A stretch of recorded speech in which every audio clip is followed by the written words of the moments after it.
Buenos días. Buen día. Bienvenidos.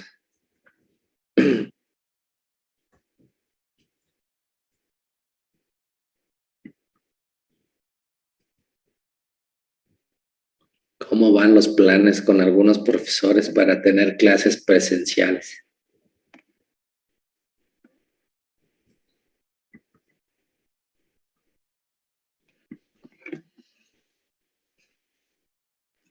A mí no me han avisado nada. Ok. Creo que faltaría ponernos de acuerdo con Said para que se pueda, por ejemplo, el miércoles tomar cálculo y física presencial. Ok. Sí, creo que estaban planeando empezar la próxima semana. Entonces tendrían así la de Said y la de Rodrigo. No, ¿cuál es la otra que tienen?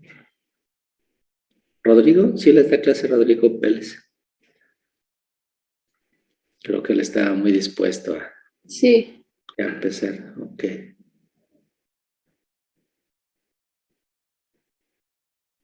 Sí, entonces, pues hay que tener cuidado con ventilar el lugar, no quedarse más de 1 hora. Esas son las reglas. Eh,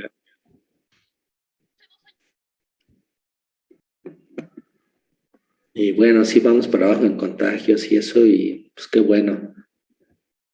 Pero en muchos otros lugares, donde ya estaban festejando, pues regresan las olas y aumenta el número de contagios. Entonces, pues sí hay que tener mucho cuidado. Lo bueno que ya tienen sus 2 vacunas y bueno, eso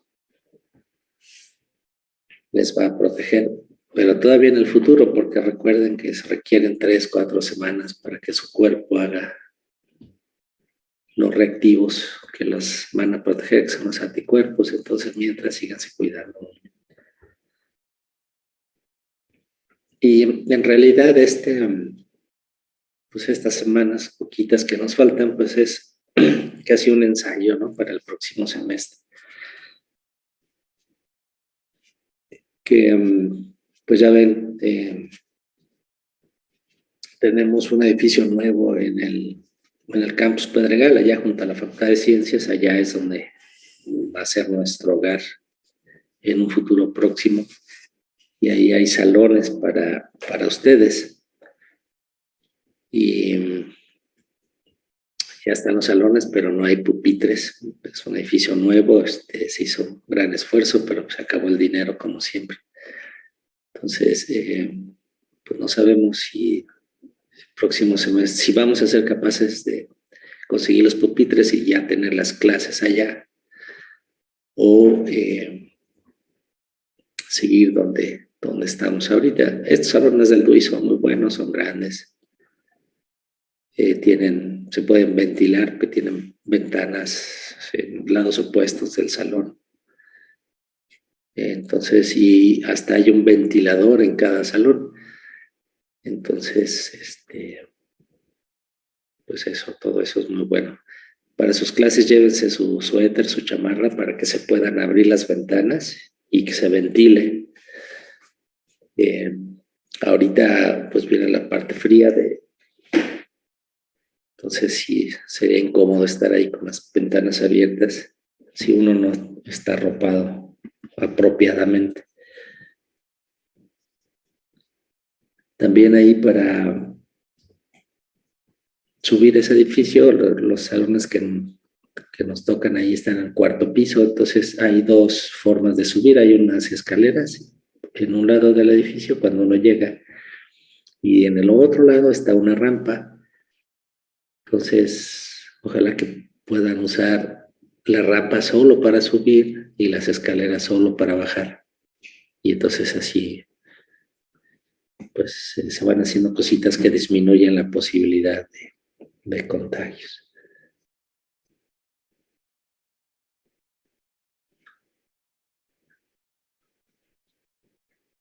Bueno, creo que ya podemos. ¿Sí están presentes los alumnos que van a exponer el día de hoy? Sí, profe. Perfecto. Entonces, pero vamos a pasar lista primero y luego ya nos vamos a estas lecturas que me parecen muy bonitas. Bueno, Ávila López Dante. Presente, profesor. Disculpe, no puedo prender la cámara. Ok, no te preocupes. Benítez Cardoso Efraín. Presente, maestro. Aquí estoy. Ya te veo, gracias. Sí. Campos Mendoza Manuel. Presente. Ya te veo, sí, gracias. Cárdenas Meléndez Andrea. Ya te vi también. Gracias. Duarte Puente Andrea.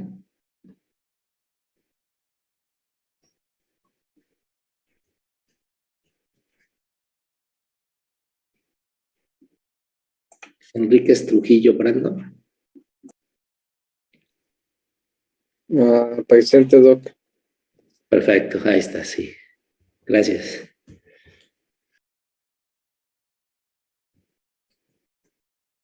Hernández Torres Miriam. Buenos días, presente. Buenos días.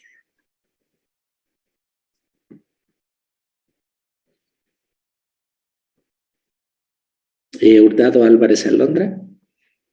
Presente, profe. Gracias. Buen día. Ahí te veo. Martínez Alanís David. Que venía entrando.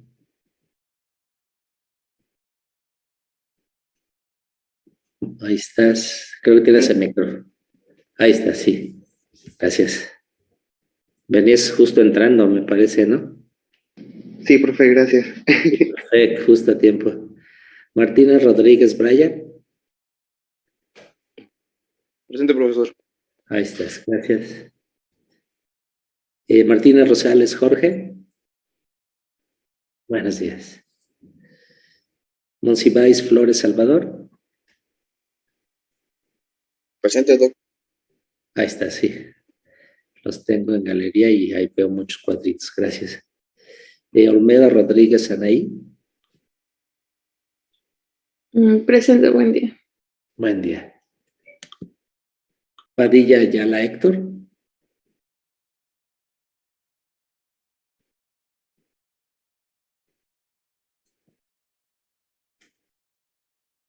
Quirós Hernández Mitzi.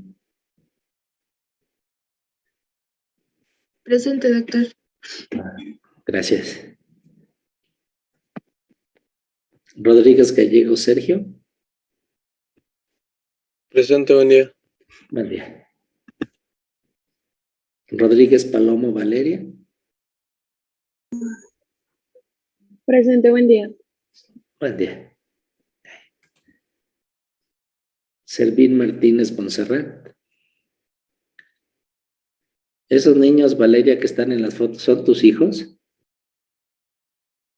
No, Es que- soy yo de pequeña con mi hermano, sí. Ah, ok, ok. Te ves joven, pero pues igual. Muy bien.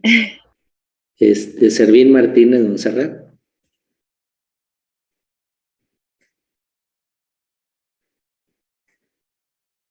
Uresti Vanegas Valeria. Presente, profe, buen día. Buen día. Vargas Arroyo Valeria. Presente, profe, buenos días. Buenos días. Y Zavala Rivera Areli. Presente, profe, buenos días. Buenos días. Perfecto. Bueno, pues una vez cumplido esto, les voy a permitir compartir la pantalla para su presentación. Adelante, por favor. Entonces, estas lecturas que les di, pues son como todas las que les dejo cortitas. Trato de que sean interesantes y vamos a empezar con la retrospectiva del Stanley Cohen el descubridor del eje. ¿Nos podría ayudar a compartir la pantalla? Pues Bueno, eso, la presentación. sí, se supone que ya pueden. Ah, no, es que le acabo de enviar un correo con Ah, la presentación. de acuerdo, claro. Por favor, Doc. Sí, cómo no.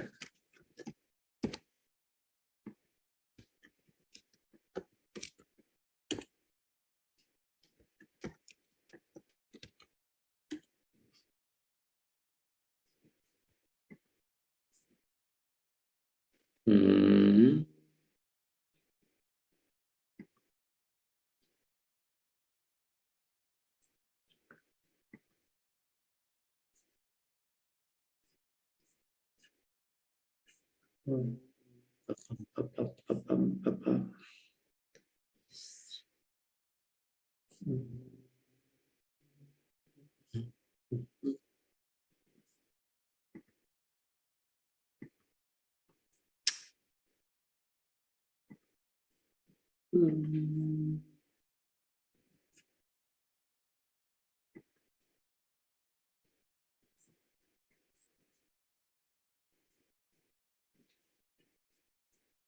Ok.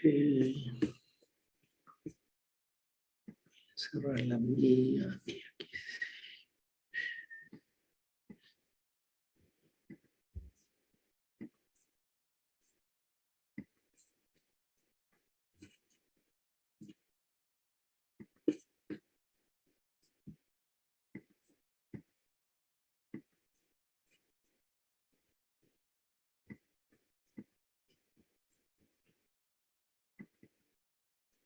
Está en PDF, no en PowerPoint, ¿verdad? Sí. Ok.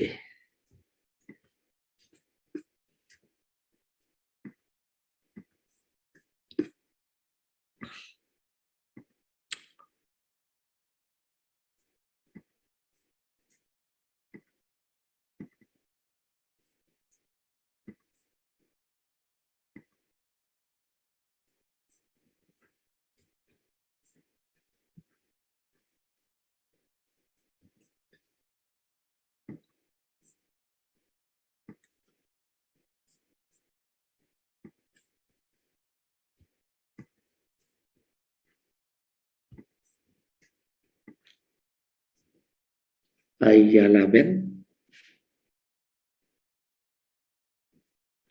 Ay. Sí, Espero profe. que sea esta. Sí, sí, es eso. Ok, bueno. ¿No eran 3 de su equipo?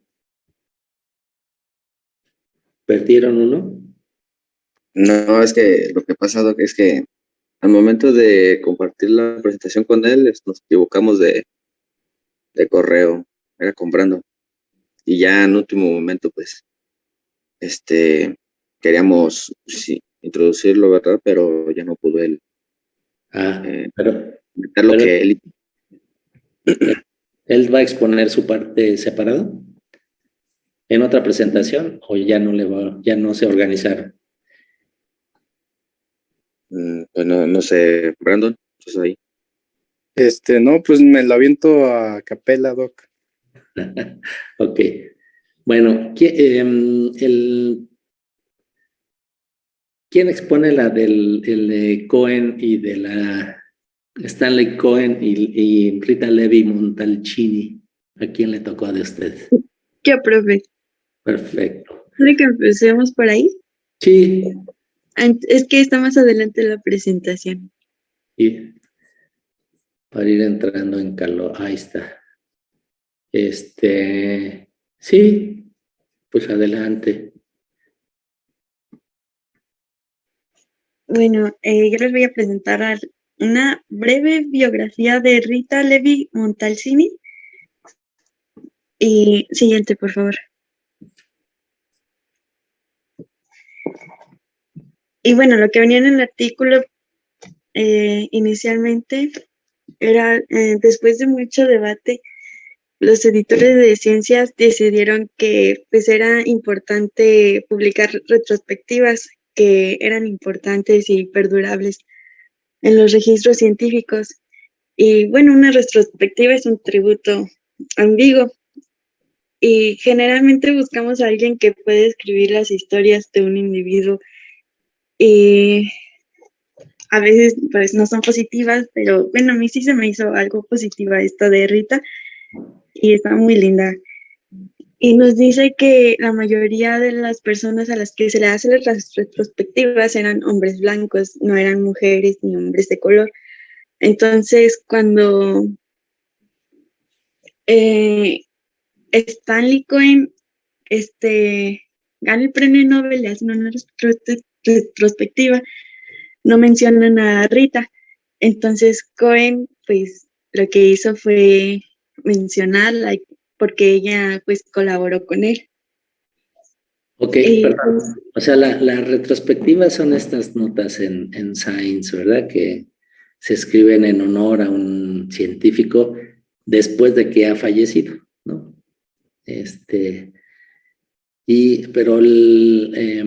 Y entonces cuando Rita Levi Montalcini murió en 2012, no se le hizo una retrospectiva, no se le escribió una nota en su honor, y siendo que fue una científica importante en el área que nos ocupa, ¿no? Que es de la comunicación intercelular. Y esta nota es del año pasado, cuando murió el Stanley Cohen, pues escribió esta retrospectiva, esta nota que les di es del año pasado, y entonces escribió esa nota sobre él, y entonces el editor de la revista Science decidió escribir también una pequeña sobre la mujer Rita Levi Montalcini. Entonces,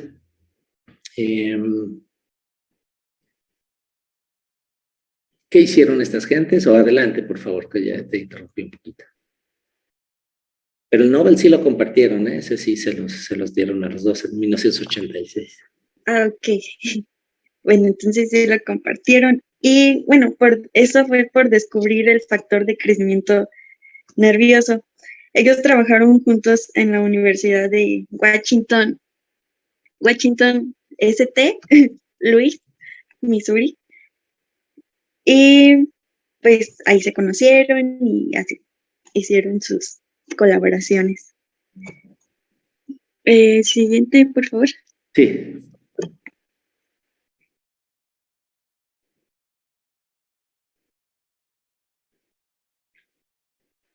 Y el artículo pues no habla mucho de Rita, pues solo nos menciona que pues ella huyó a Florencia, su familia huyó a Florencia y sobrevivió al holocausto escondidos por ese de Mussolini, ¿cómo se dice? Eran leyes racistas y fascistas contra los judíos. Entonces, pues ya estando escondida, Rita hizo un laboratorio y pues ahí empezó a examinar huevos de gallinas con un microscopio. No, la verdad no sé de dónde sacó un microscopio, tal vez tenía mucho dinero, pero... Pueden comprar unos chiquitos como el que tiene ahí en la foto. Unos chiquitos no son tan caros. Bueno, pues así se las ingenió Rita, a pesar de que pues estaba viviendo una desgracia, pues se las ingenió. Y bueno, es admirable porque pues era muy apasionada a la ciencia. Y bueno, los científicos se inspiran en otros artículos científicos y cuenta que en un carruaje ella estaba leyendo un artículo del embriólogo Víctor Hamburger y pues dice que eso cambió su vida. Entonces regresó a su al laboratorio y comenzó los experimentos que llevarían al descubrimiento del factor del crecimiento nervioso. Y ya cuando la guerra terminó en Hamburger, en Luis, ST, es que no sé qué sea ST, Street. Ha de ser Saint de San Luis. Bueno, San Luis, en San Luis. Sí, es San Luis, Missouri, creo. Pues ya conoció a Stanley y pues forjaron su colaboración. Bueno, no, de hecho fue a trabajar con Hamburger y decía que la habían contratado por un año y que se quedó 30 años y después ya conoció a Cohen. Ok, Y pues dicen que... perdón, antes de que cuentes ahí lo que, déjate, interrumpo tantito. Esta señora es, me parece que este factor de crecimiento neural o nervioso, NGF, es uno de esos péptidos, ¿no? Que estimulan receptores en las membranas.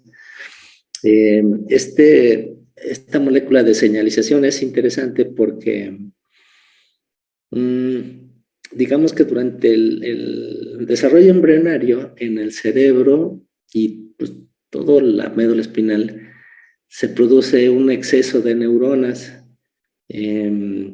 como para asegurar de que se hace todo el cableado necesario, de que hay suficientes neuronas para hacer las conexiones pues necesarias para el funcionamiento del organismo. En el caso de Levi Montalcini, lo que estudió fue la inervación de las células musculares. Y entonces,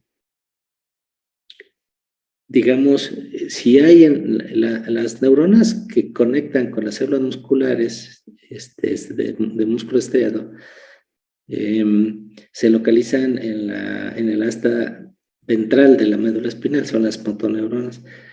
Entonces, ahí, como en otras regiones del sistema nervioso, hay un exceso de neuronas. Entonces, empiezan a forman sus proyecciones, los axones, y tienen que migrar los axones hasta conectar con las células musculares en la periferia. Y en el momento, sí, en el momento en que, o más bien, del total de células en el asta ventral de la médula espinal, solo aquellas que hacen conexión con el blanco, con las células musculares, sobreviven. Y todas las demás del mismo tipo que están ahí a su alrededor, pero que no logran hacer la conexión, se mueren. ¿Sí? Entonces, en cuanto las neuronas hacen la conexión con el músculo, se vuelven totalmente dependientes de un factor que produce el músculo, que es este NGF,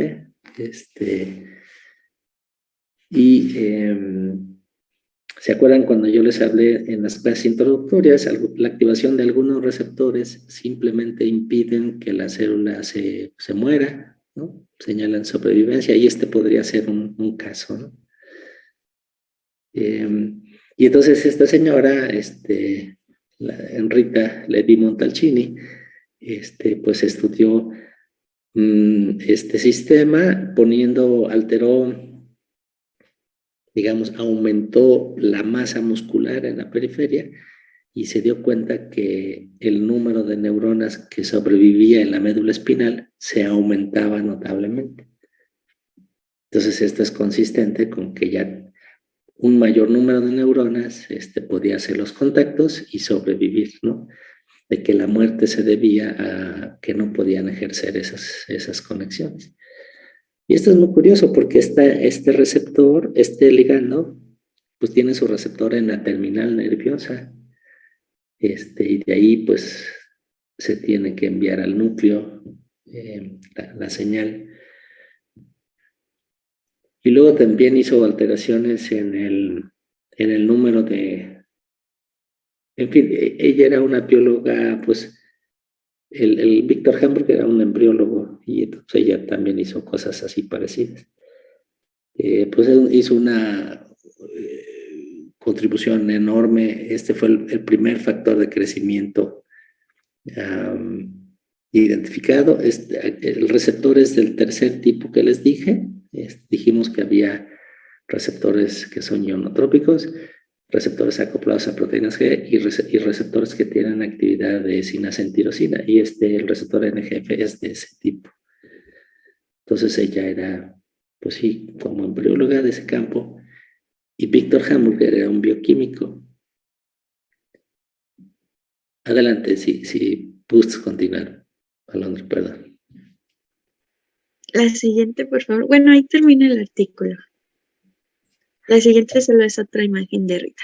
Ah, sí, ahí está, bien contenta. Sí. La siguiente, por favor.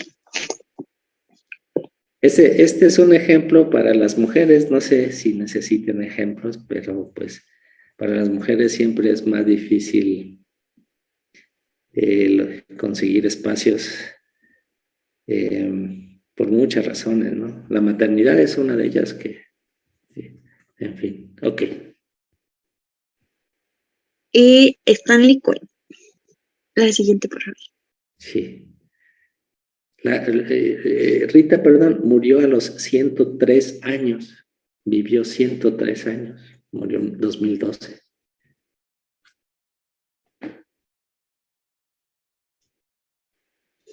Y bueno, Stanley Cohen era bioquímico y ganó el premio Nobel, destacando, pues ya sabemos. Él falleció en el 5 de febrero a los 97, más joven que Rita, en Tennessee. Y bueno, ahí en Tennessee había trabajado en la Universidad de Vanderbilt desde el 1959 con la neuróloga Rita. Bueno, Cohen descubrió el primer factor de crecimiento, una hormona como una proteína que regula las respuestas celulares como la proliferación y la diferenciación. Él nació en Nueva York, era hijo de inmigrantes rusos y en Brooklyn. Él, bueno, tenía muchas especializaciones como química y zoología en el colegio de Oberlin y PhD, que eso no entendí que era, profe, un PhD. Ah, eso significa doctorado. Ah, un doctorado en... PhD significa Philosophy Doctor, ¿no? Doctor en Ah, filosofía. ya. Pero se refiere a, no es doctor médico, sino un doctorado, un PhD. Si ustedes se van a hacer el doctorado de Estados Unidos, dicen que van a hacer su PhD. Entonces, Pues él tiene... Oh, perdón. adelante. Bueno, él tiene un PhD en bioquímica de la Universidad de Michigan de 1948. Y después hizo una beca postdoctoral en la Universidad de San Luis, Washington, y ahí, bueno, ahí colaboró con Rita Levi, que pues lo llevó al descubrimiento del factor de crecimiento nervioso. Entonces, el NGF es el primer factor de crecimiento descubierto en la historia. Ahora, como dice por ahí en la lectura, hay más de 100 de estos ligandos, de estos factores de crecimiento. Todos son péptidos cortos que activan la gran mayoría de ellos a receptores con actividad del tercer grupo de los que hemos hablado, con actividad de sinasa en tirosina. Entonces, pues la habilidad de este señor como bioquímico permitió identificar la sustancia biológicamente activa cuyas consecuencias Rita Levi Montalcini había ya establecido.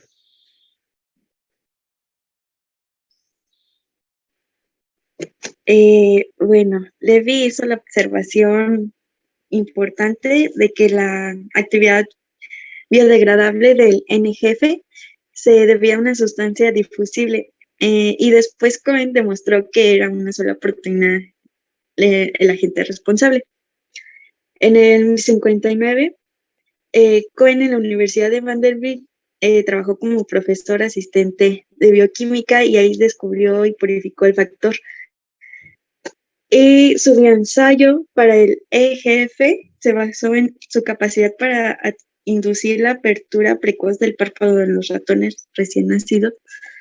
Y más adelante otras personas descubrieron que también en la vagina tenían una apertura precoz, pero dice que a él le dio penita decirlo, entonces no lo dijo, pero que sí lo había descubierto, quién sabe. Y bueno, ya en las siguientes décadas, Cohen persiguió el mecanismo de acción subyacente al EGF. Sí, noten que este es un factor diferente al anterior.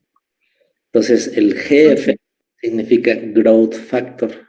factor de crecimiento, pero aquí es la E, entonces es el factor de crecimiento epidérmico, y el que habíamos visto antes era el NGF, factor de crecimiento nervioso.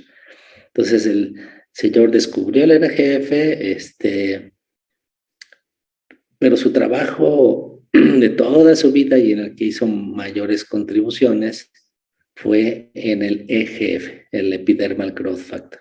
Es otro péptido pequeño que se libera de unas células y va a activar receptores en otras y va a desencadenar crecimiento y multiplicación celular. Ok. Y luego también aquí dice que identificó el factor de crecimiento, después identificó el receptor a ese factor de crecimiento y trabajó mucho en los mecanismos por los cuales la activación de este receptor pues estimula la proliferación celular, ¿no? Entonces ahora pues no sé, es como intuitivo pensar que si hay una sustancia que es una señal, pues debe haber un receptor, pero por mucho tiempo este concepto no se tenía y pues fue un avance y se estudia la interacción física directa entre el ligando y el receptor usando diferentes técnicas experimentales. En ocasiones se marca radioactivamente el ligando y se hacen curvas de concentración, se mide cuánto se pega, conforme se aumenta la concentración, se calculan afinidades, etc. Y a eso nada más la interacción física, ya olvídense cuál es la consecuencia, pero este señor hizo muchas cosas en diferentes aspectos. Bueno. ¿Qué más? Y bueno, finalmente Cohen demostró que el complejo EGF y EGFR se transmiten desde la superficie celular a los lisosomas intracelulares. Y bueno, estos estudios cambiaron la opinión, la perspectiva de que las moléculas bioactivas unidas a los receptores simplemente se asocian y se disocian en la superficie celular. Y las contribuciones de Cohen sirvieron... Ay, permítame.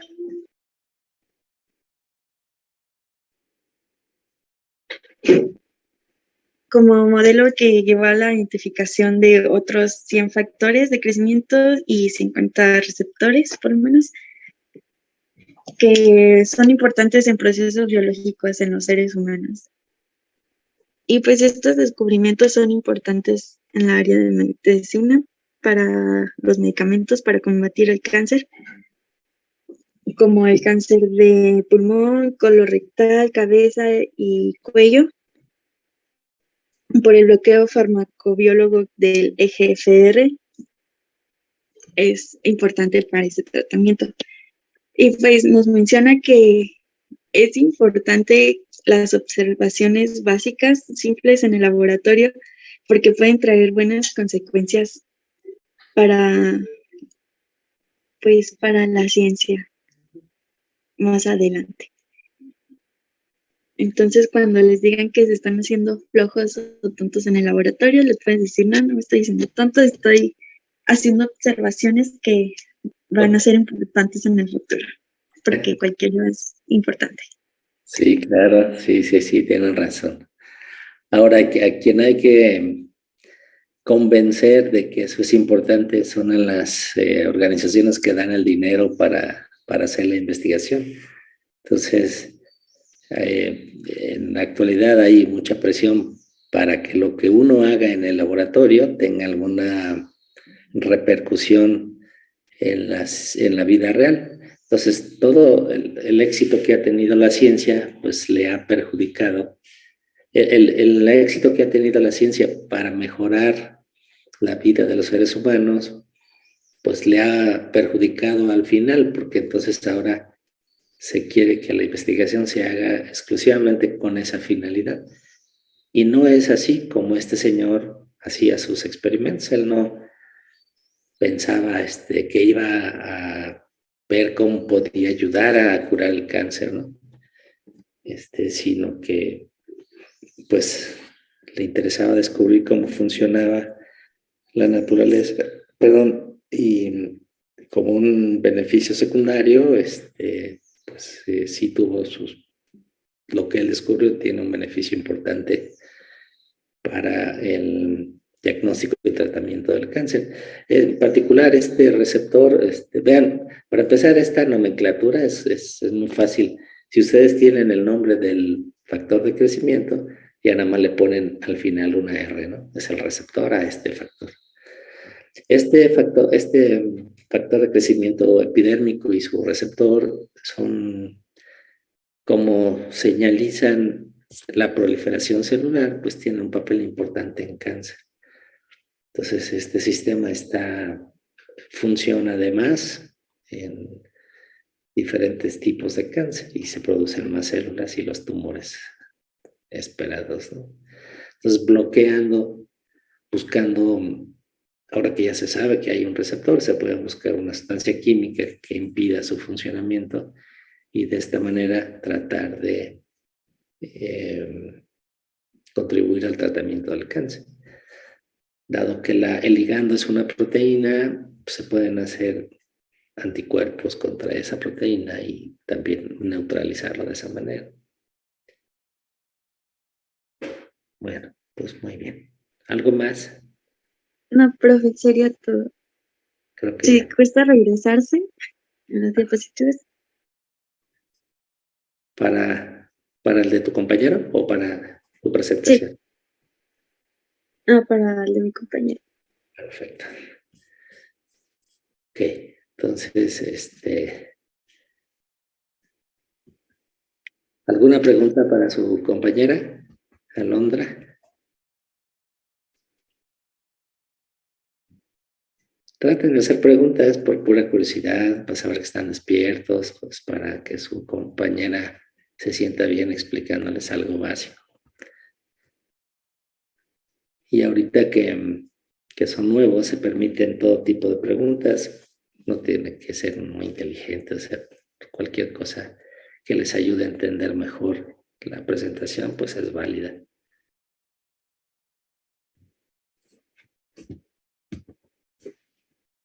Bueno, pues muy bien. Pues vamos entonces a seguir con... Gracias, Alondra. Y vamos a seguir con la de Salvador, que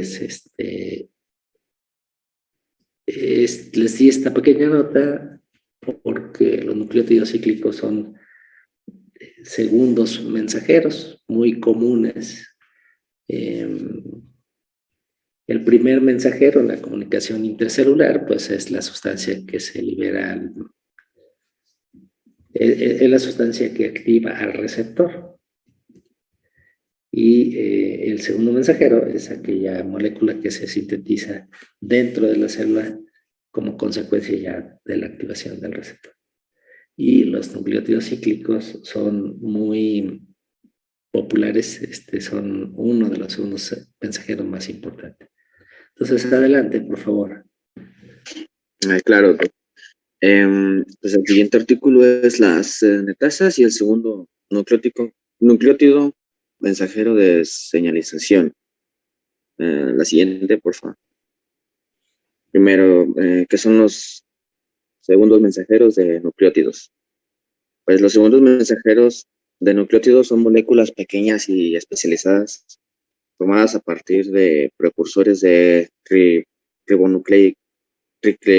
ribonucleótidos que funcionan para ampliar las respuestas de señalización en las células. Por ejemplo, los oligonucleótidos cíclicos son una clase de segundos mensajeros que fueron reconocidos por primera vez en el descubrimiento de los dinucleótidos cíclicos, CDIGMP y CDIAMP. Por ejemplo, en bacterias se sintetizan enzimáticamente mediante proteínas que contienen dominios GGDF y DISA. respectivamente. Esto es para pues, controlar diversas respuestas en las bacterias, como es el crecimiento, la osmorregulación, la homeostasis de la pared celular. Homeostasis, el acento va en las... Ajá. Ujú. También, pues podemos decir que las CDN-tasas están codificadas en genomas bacterianos y pues, animales, lo que revela la diversidad de sistemas de señalización de segundos mensajeros de nucleótidos. Por ejemplo, en las células humanas, una enzima relacionada estructuralmente se llama CGAS, es C minúscula y gas es con mayúscula. Esta detecta el ADN que está mal localizado en el citosol celular durante una replicación del patógeno o en células tumorales. Y esta, pues a su vez, inicia una respuesta inmune a través de la síntesis del isómero, que no sé cómo, bueno, no sé qué, cómo se diga es CGAM 2,5 y 3,5. Sí. Uh-huh. ¿Le cambio? ¿Perdón? Tú me dices cuando le cambie, ¿eh? Sí, la siguiente, porfa. Ahora, ¿cómo funcionan las CDN-tasas? Pues estas son un subconjunto estructuralmente conservado de enzimas dentro de la familia de las polimerasa, que coordinan dos iones metálicos para pues, catalizar.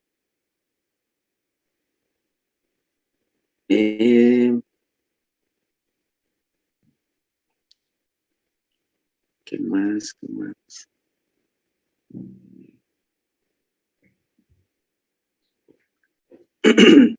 Bueno, yo creo que si le puedo dar a la siguiente, por ejemplo. Sí. Por ejemplo, aquí en la imagen, en la figura A, se observan las enzimas de CN-tasas que sintetizan diversos segundos mensajeros de nucleótidos que contienen enlaces canónicos y pues, no canónicos. Son bases de purinas y pirimidinas y pues tienen varios tamaños de anillo. En la figura B es una CDN-tasa de vertebrado que es activado por ADN de doble hebra para producir el segundo mensajero en 2 y 3. La CGAM, que se une al receptor e induce la señalización antiviral. Esto es en respuesta a la infección por fagos. En sí, pues las CDN-tasas bacterianas producen una variedad de segundos mensajeros de nucleótidos que estas se unen a proteínas pues afectoras y pues se activan pues para inducir la muerte celular y prevenir la propagación del fago.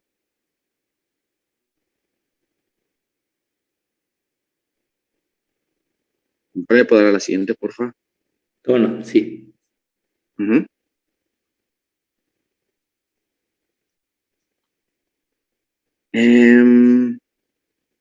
Sería, pues, ¿cómo controlan las CDN-tasas la muerte celular?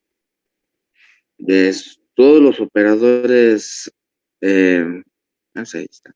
Todos los operadores CBAS codifican al menos una proteína adicional asociada a las CDN-tasas o CAP, que responde a la síntesis del segundo mensajero de nucleótidos y controla la función afectora bajo pues, el agua.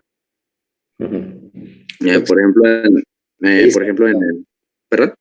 Se dice a lo mejor río abajo, ¿no? Down. Ajá, sí, sí. Río abajo es cuando, digamos, una proteína A le habla a una B y la B a la C. Entonces se Exacto. dice que la B está río abajo de la A y la C está río abajo de la B. O sea, es el orden. Y también se puede, y también se dice que la B está río arriba de la C. Ok, bueno, eso no lo había comprendido, pensé que era como bajo el agua o algo así, pero bueno. Poco a poco. Bueno, entonces, en la B, cólera 3, la síntesis del CGAMP desencadena la activación de un efector fosfolipasa llamado CAF-V, que degrada los fosfolípidos en la pared celular y destruye la célula infectada. Ese es como un ejemplo. Ahora, ¿qué respuesta de señalización controlan las CDN-tasas? Dice, una vez activadas las CDN-tasas, catalizan la síntesis de recambio múltiple de segundos mensajeros de nucleótidos para permitir una rápida amplificación de las respuestas de señalización. Se muestra pues, en la figura, bueno, la única figura que puse es la de arriba, la 1B.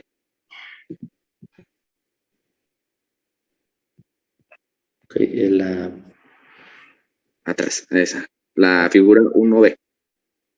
Pues en las células, ajá, exacto. En las células de mamíferos, las CEGAS catalizan la síntesis de 2 a 3.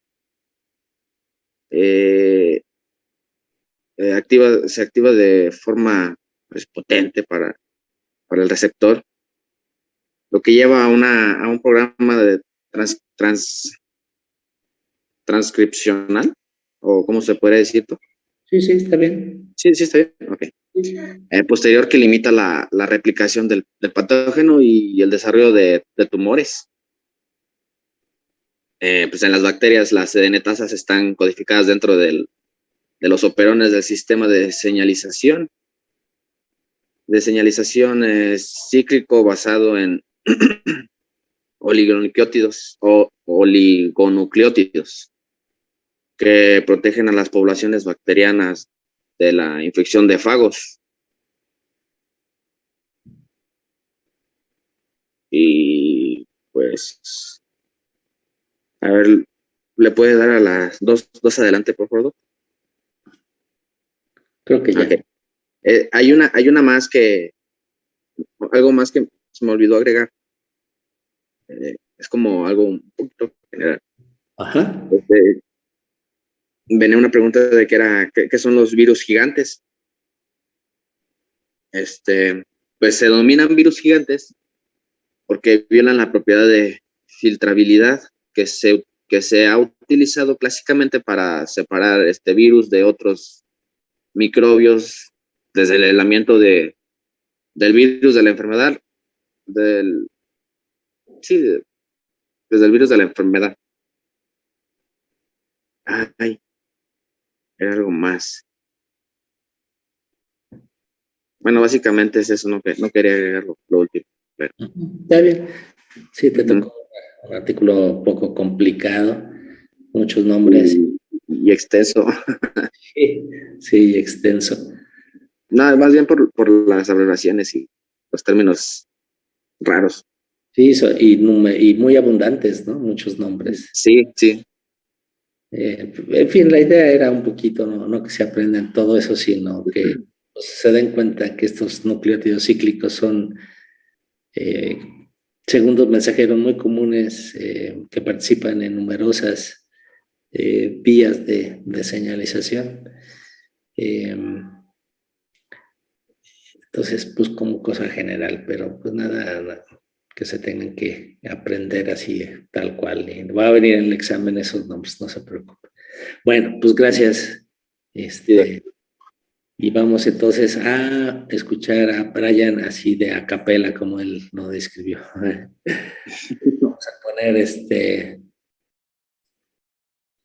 puedes prender tu cámara, Brian, mientras nos platicas, siquiera para verte a ti. Sí, nada más que estoy un poco despeinado. No te apures, Sí, me acabo de despertar. Pues en este vi que viene una ruta, bueno, que de lo que explica viene parte de una ruta que se llama la PI3K AKT Emetor, que empieza con la PI3K y da como resultado el emetor, que es el encargado del crecimiento celular y de la progresión del ciclo celular, que eso ahorita va a tener sentido con lo que está explicando de la presentación.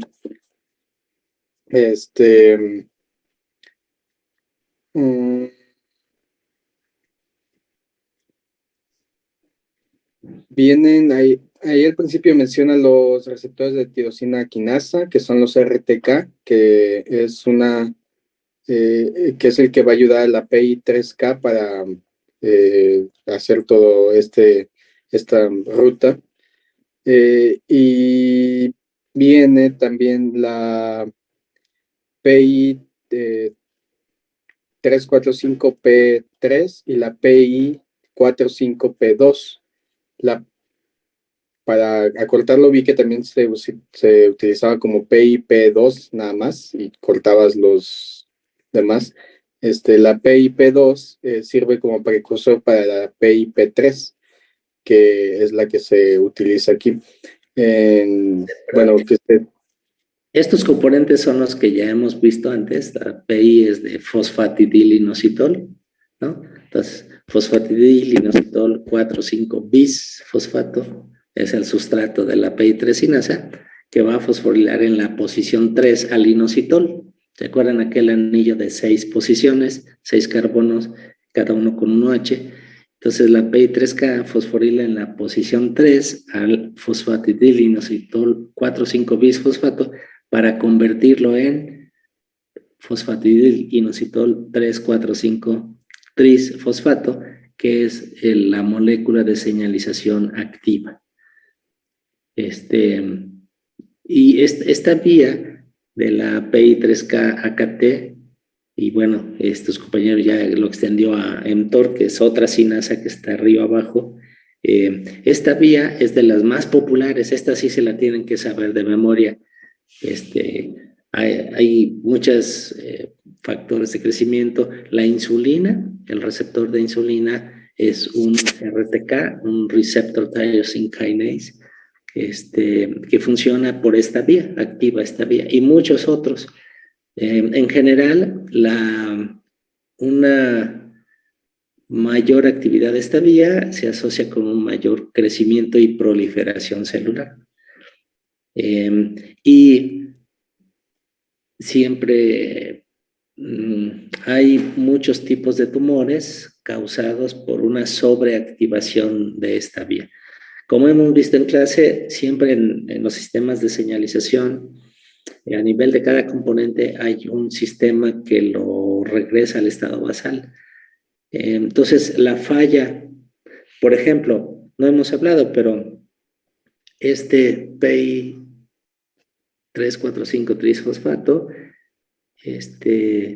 pues va a activar la vía mientras exista.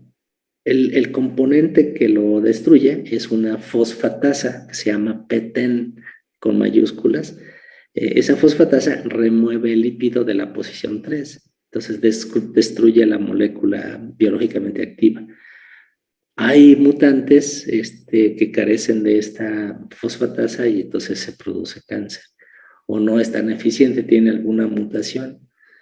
En fin, en general, una sobreactivación de esta vía, de la PI3K AKT, resulta en tumores. Entonces, imagínense, pues, que la importancia que tiene para el ser humano.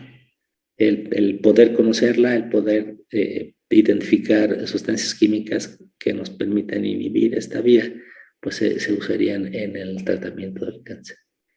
Adelante, perdón. Ya te interrumpí. Sí, bueno, también al principio del artículo dice que sí, mutaciones que hiperactivan la señalización de lo que usted decía, la PI3, K, AKT, son de las mutaciones más comunes encontradas en diferentes tipos de cánceres. Luego se mete un poquito con cómo funciona, que es la señalización de esta PI3K AKT, que inicia en la membrana plasmática, donde los receptores de superficie de célula son activados y ahí contienen una gran cantidad del sustrato PIP2, que pues, les sirve para convertirlo ya en PIP3 y seguir con la ruta. También menciona lo de un artículo bueno, una revisión de Nature Cell Biology de Tapa, el investigador, que propone un modelo para la síntesis de la PIP3 utilizando la isoforma PI3K alfa y la subsecuente activación de la AKT que ocurre en la membrana endosómica después de que es activada por los RTK, que muestra que la activación de los endosomas que contienen la señalización de los RTK son mediados por una proteína la proteína unidora de microtúbulos, que se llama MAP4, MAP4, y en esa revisión concluye que si se reduce la actividad de la MAP4, se reduce la proliferación mediada por la AKT en varias células cancerígenas. Ok, entonces, sí. Entonces, esta lectura es un comentario a un artículo nuevo publicado el año pasado por el autor que dice su compañero Tapas, que propone un mecanismo diferente al aceptado sobre cómo se activa la PI3K, ¿no? Cómo funciona todo este sistema. Y este sistema es tal vez uno de los más estudiados, mejor conocidos y dada su importancia clínica, pues de mucho interés para el ser humano. Entonces, vean cómo en la ciencia, ¿no? O sea, mejor estudiado, muy relevante, etcétera. Y entonces, el esquema aceptado clásico es lo que hemos dicho, ¿no? Que el receptor está en la membrana plasmática, se activa la actividad sinasa, esto activa la PI3K, se produce el lípido, se recluta el AKT, todo en la membrana plasmática.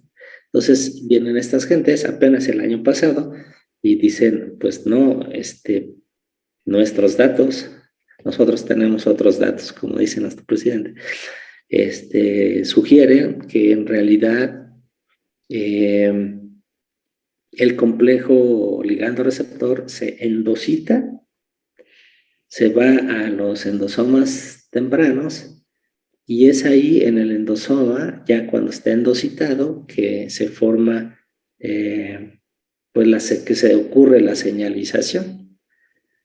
Y como su compañero dice, esto requiere a una proteína que se llama MAP4.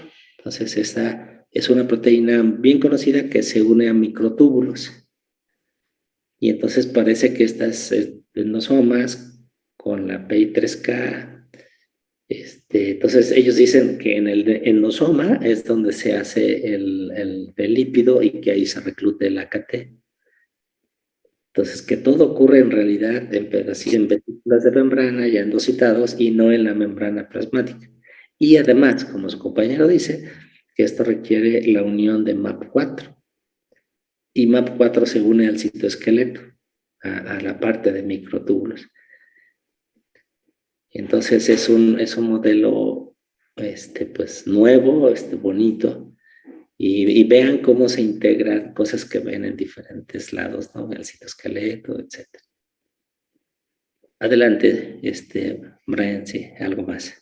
Pues sí, para complementar, sí se encontró que ya en investigaciones posteriores que el MAP4 PI3K se requería para la localización microtubular del módulo 1 de la PI3K, que es de la subunidad PI3K alfa. Y pues sí, bueno, también TAPAD hace una investigación sobre la localización subcelular del PIP3 utilizando inmunofluorescencia con anticuerpos en el dominio de la homología de plextrina. Y lo que se observa es que se traslocaba la PIP3 a la membrana plasmática después de la activación de los RTK, lo que apoyaba el rol de la síntesis de la membrana plasmática. También encontraron dos componentes para la subunidad del isómero PI3K alfa, que era su módulo catalítico y su módulo regulatorio, que se encontraban en los endosomas tempranos. Y también de eso hicieron un estudio de señalización que la verdad se me hizo muy, muy complejo. Sí, de que, bueno, principalmente el módulo catalítico, que lo nombren como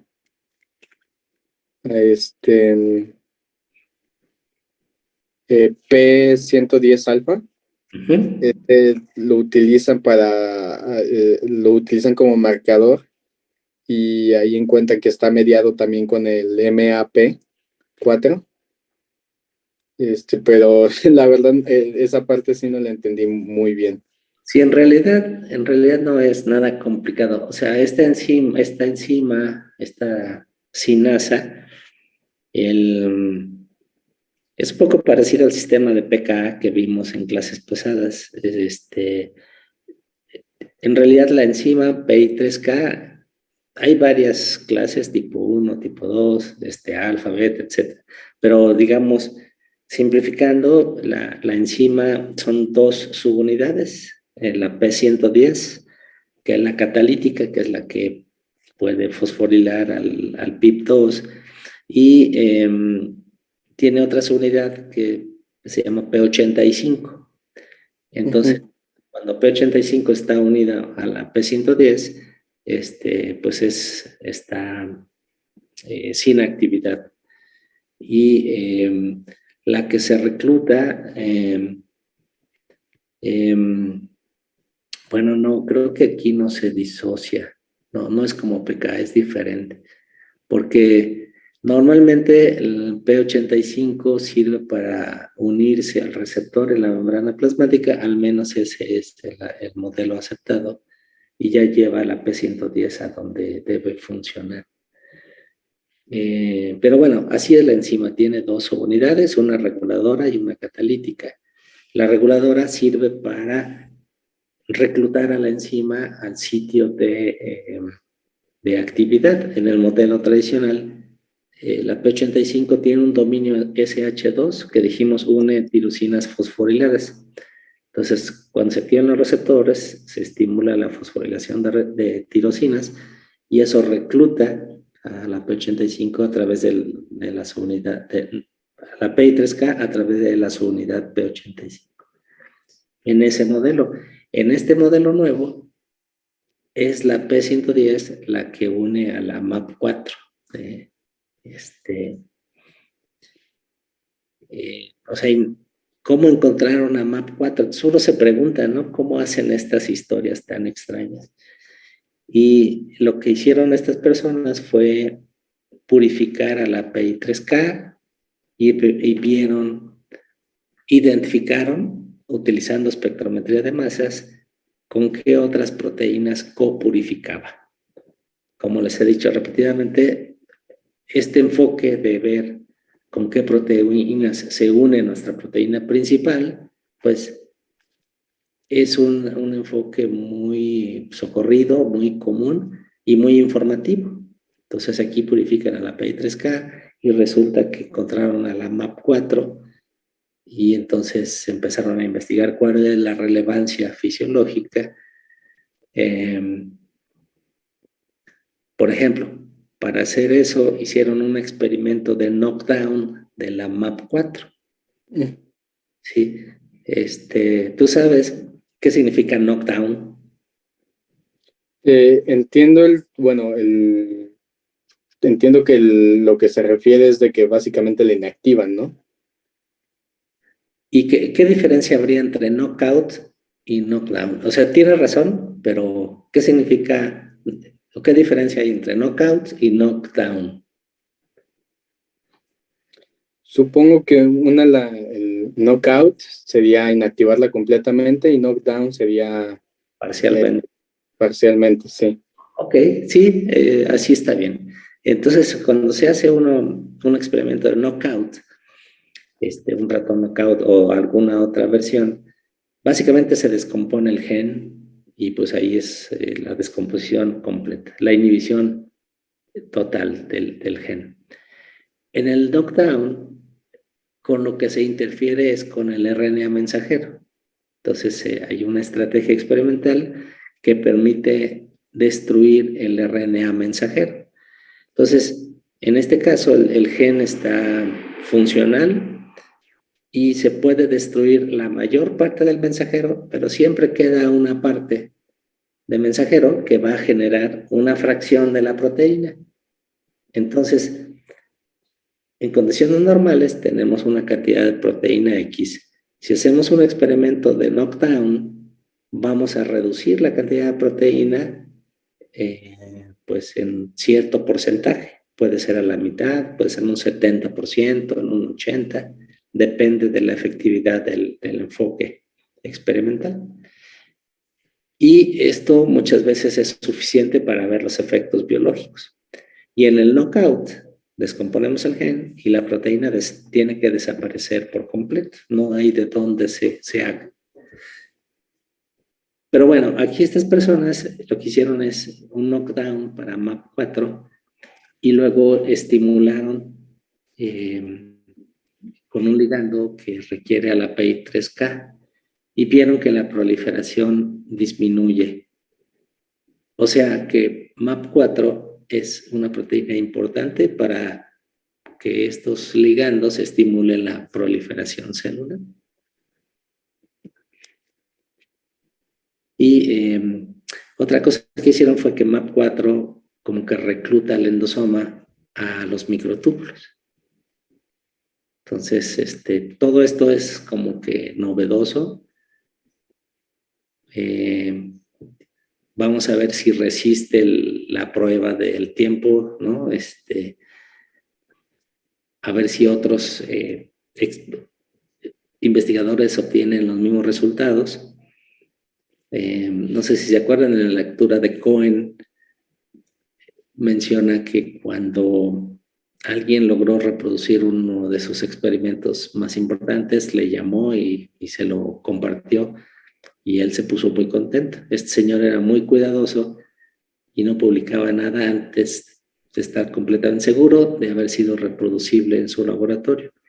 Actualmente es un problema muy serio la cuestión de la reproducibilidad. Entonces no hay el mismo cuidado, no hay el tiempo, no hay la pasión, no hay ese compromiso, ese disfrute de la ciencia. Entonces se publican cosas y luego se tienen que retraer los artículos porque nadie puede reproducir o porque ni ellos mismos pueden reproducir sus resultados. El estudiante que hizo el experimento ya no está y los nuevos, por más que tratan, pues no logran el mismo resultado. Y otra cosa interesante de Cohen que me acordé ahorita, este señor dice que nunca tuvo más de 3 personas en su laboratorio, 2 técnicos y un postdoc. Y con eso hizo historia. En Estados Unidos actualmente hay grupos que son 30, 40 miembros en un solo laboratorio. Entonces, la ciencia en Estados Unidos es una empresa, pues como cualquier otra, donde lo que se busca es el éxito, la producción. Aquí en México hacemos cosas menos importantes, pero uno lo hace un poquito con más gusto, ¿no? Con más vocación, se disfruta un poco más. Pero los logros pues son mucho más modestos. Bueno, ¿algo más que quisieras añadir?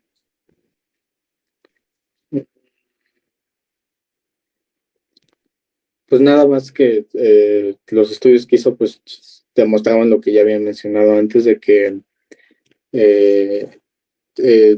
la PI3K estaba mediada por la PIP3 y que también era dependiente, y que era activada por la RTK y aparte también era dependiente de la MAP4 para funcionar. Pero también menciona en una parte del artículo que esto solo fue explorado en la isoforma PI3K alfa y en un número limitado de células. Aunque, pues sí, creo que sería lo último. Sí, eso es a lo mejor un poquito...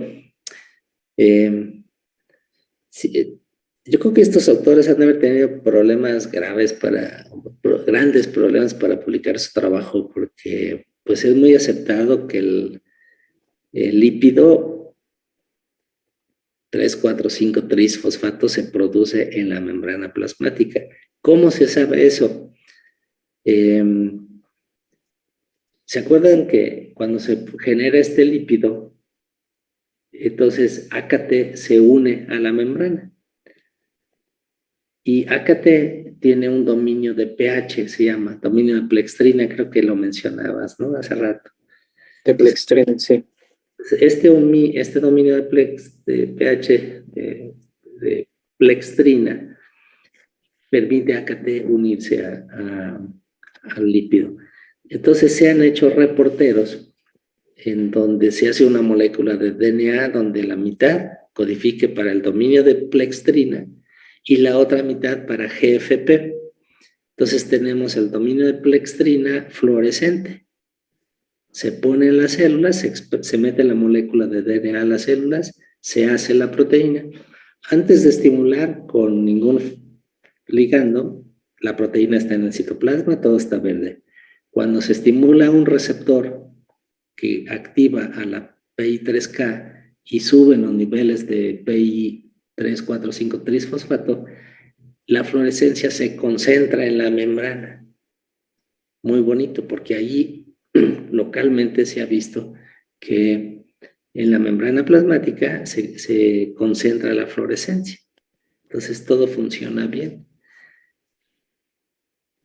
Entonces, ¿cómo estas gentes dicen? No, pues el lípido no se produce en la membrana, se produce en endosomas una vez que el receptor se ha endocitado, el complejo ligando-receptor, y la PI3K funciona dentro. Entonces, estos agentes lo que hicieron fue usar anticuerpos contra el lípido directamente. Entonces, es una experimental diferente.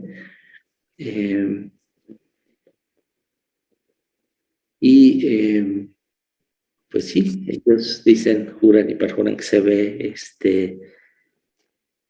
intracelularmente. Lo que este autor, cuando se publica un artículo importante, especialmente importante, se invita a un experto en el campo para que escriba una nota como esta, ¿no? Que ponga en contexto el nuevo descubrimiento y haga una crítica del trabajo. Y una crítica fuerte que hace el autor de esta nota sobre el trabajo de Tapas es que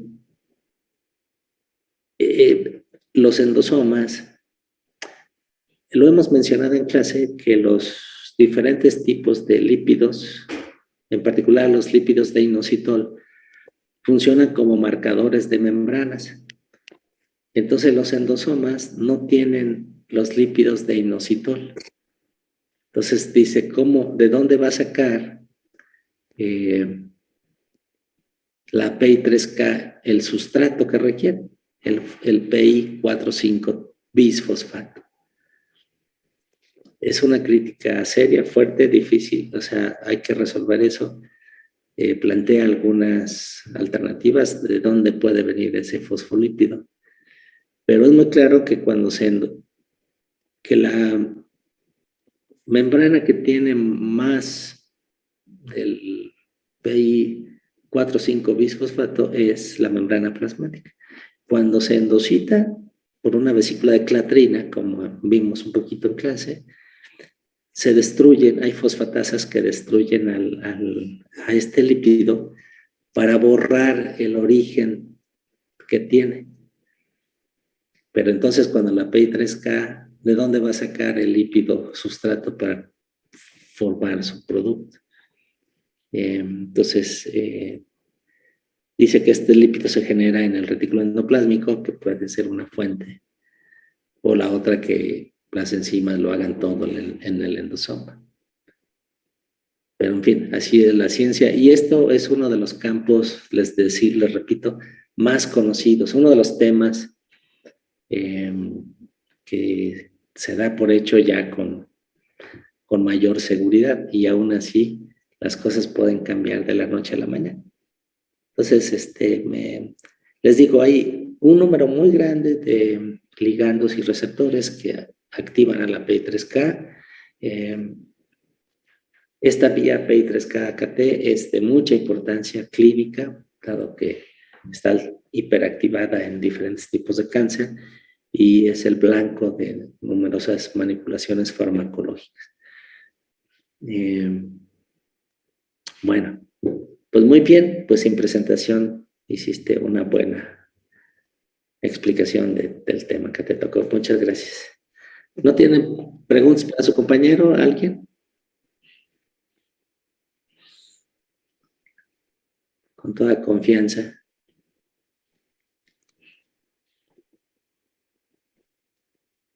Bueno, pues entonces si no hay comentarios, aquí nos despedimos y nos vemos el viernes. Sí, el viernes. ¿Sale? ¿Alguien tiene alguna cosa, comentario? Y si no, pues muchas gracias a los que presentaron y a los que escucharon. Cuídense mucho y nos vemos la próxima clase. Gracias. Luego. Gracias, profe. Adiós. El viernes, profe, gracias. Cuídense.